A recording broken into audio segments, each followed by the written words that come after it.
एक भिखारी सुबह सुबह अपने घर से बाहर निकला और मन ही मन सोचा, आज त्योहार का दिन है, गांव में बहुत भिक्षा मिलने की संभावना है।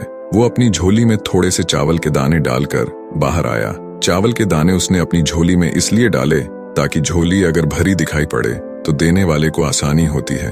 उसे लगता है कि किसी और ने भी दिया है, मैं भी दे देता हूँ। सूर्य निकलने के करीब है, रास्ता सोया है, अभी लोग जाग ही रहे हैं। मार्ग पर आते ही सामने से राजा का रथ आता हुआ नजर आता है। सोचता है आज राजा से अच्छी भीख मिल जाएगी। राजा का रथ उसके पास आकर रुक जाता है। उसने सोचा, धन्य है मेरा भाग्य, आज तक कभी राजा से भिक्षा नहीं मांग पाया, क्योंकि द्वारपाल बाहर से ही लौटा देते हैं। आज राजा स्वयं ही मेरे सामने आकर रुक गया है। भिखारी ये सोच ही रहा होता है, अचानक राजा उसके सामने एक याचक की भांति खड़ा होकर उससे भिक्षा देने की मांग करने लगता है।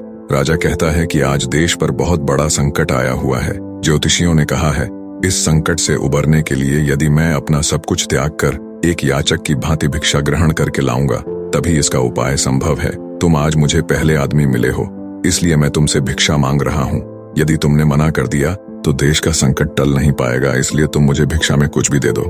भिखारी तो सारा जीवन मांगता ही आया था, कभी देने के लिए उसका हाथ उठा ही नहीं था। सोच में पड़ गया कि ये आज कैसा समय आ गया है, एक भिखारी से भिक्षा मांगी जा रही है और मना भी नहीं कर सकता।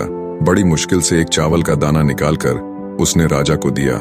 राजा वहीं एक चावल का दाना ले खुश होकर आगे भिक्षा लेने चला गया। सबने उस राजा को बरत चढ़कर भिक्षा दी, परंतु भिखारी को चावल के दाने के जाने का भी गम सताने लगा। जैसे तैसे शाम को वह घर आया। भिखारी की पत्नी ने भिखारी की झोली पलटी तो उसमें उसे भीख के अंदर एक सोने का चावल का दाना भी नजर आया। भिखारी की पत्नी ने उसे जब उस सोने के दाने के बारे में बताया तो वो भिखारी छाती पीट के रोने लगा। जब उसकी पत्नी ने रोने का कारण पूछा तो उसने सारी बात उसे बताई। उसकी पत्नी ने कहा, तुम्हें पता नहीं कि जो दान हम देते हैं वही हमारे लिए स्वर्ण है, जो हम इकट्ठा कर लेते हैं वो सदा के लिए मिट्टी का हो जाता है। उस दिन से उस भिखारी ने भिक्षा मांगनी छोड़ दी और मेहनत करके अपना तथा परिवार का भरण पोषण करने लगा। जिसने सदा दूसरों के आगे हाथ फैलाकर भीख मांगी थी, अब खुले हाथ से दान पुण्य करने लगा। धीरे धीरे उसके दिन भी बदलने लगे। जो लोग सदा उससे दूरी बनाया करते थे अब उसके समीप आने लगे।